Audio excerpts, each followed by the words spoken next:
Denise Cariesta kasihan sang anak digigit nyamuk, sebut ingin pindah rumah. Denise Cariesta mengungkapkan keinginannya segera pindah rumah. Bukan tanpa alasan, Denise Cariesta ingin pindah rumah lantaran tidak tahan banyak nyamuk di rumah yang sekarang dihuni.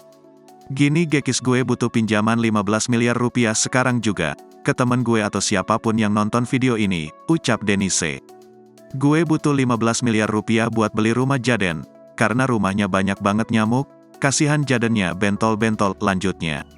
Apalagi masa kontrakan rumahnya bakal habis di bulan depan.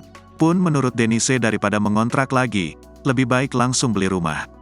Untuk itu, ia mengumumkan niatnya meminjam uang 15 miliar rupiah kepada para pengikut sosial medianya. Lebih lagi, selebgram sekaligus pengusaha toko bunga ini juga janji akan melunasinya.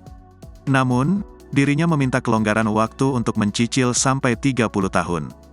Denise juga meminta syarat, pinjaman yang ditawarkan kepadanya tidak ada tambahan bunga.